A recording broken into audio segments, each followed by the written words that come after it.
Bonjour à chacun, bonjour à tous. On est heureux de se retrouver pour cette nouvelle pensée du jour où aujourd'hui, je vais vous amener en Thaïlande. Alors, je ne sais pas si vous avez vu en lisant les nouvelles des autres pays, les nouvelles un peu plus fun que l'actualité qu'on a en ce moment, où à cause du manque de tourisme, il y a un boom au niveau de la faune et de la flore en Thaïlande.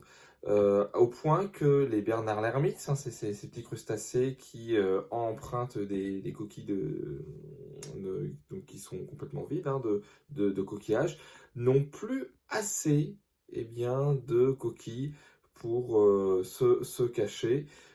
C'est un effet du manque de tourisme. On se souvient également lors du premier confinement qu'il y avait beaucoup plus de faune à Marseille et notamment la Provence, hein, s'en était fait écho, ou dans le parc national des Calanques, hein, il y avait des baleines qui venaient nager vraiment très très proche des côtes. Bref, la nature soupire après quelque chose. Dans l'Épître aux Romains, chapitre 9 et verset 22, il est écrit nous savons que jusqu'à ce jour, la création tout entière soupire et souffre les douleurs de l'enfantement. Et ce n'est pas elle seulement, mais nous aussi, qui avons les prémices de l'esprit, nous aussi nous soupirons en nous-mêmes en attendant l'adoption, la rédemption de notre corps. Lorsque Dieu a créé l'homme et la femme, il l'a placé dans le jardin d'Éden, sur la terre, par extension, hein, pour protéger, pour prendre soin de la création. C'est ce que dira un théologien nommé Walter, je le cite, Dieu nous a créés et nous a placés sur terre pour que l'on puisse vivre à son image et poursuivre une œuvre sur terre de gestion de cette création, de l'entretenir et de faire développer toutes les ressources qu'elle recèle pour pouvoir continuer à être à l'image de Dieu.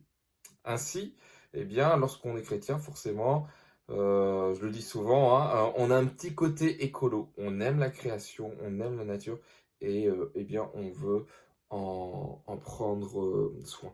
Alors, prendre soin de la terre, tout simplement, comme ce théologien me l'a fait remarquer, c'est continuer à être à l'image de Dieu et finalement l'honorer.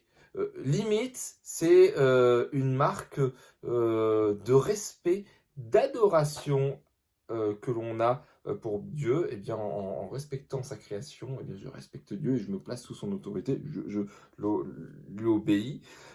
C'est également penser à l'homme, penser au bien de l'homme, de tous ceux qui habitent sur cette terre, et ainsi on s'éloigne de l'individualisme, de cet égocentrisme, de cet égoïsme caractérisé.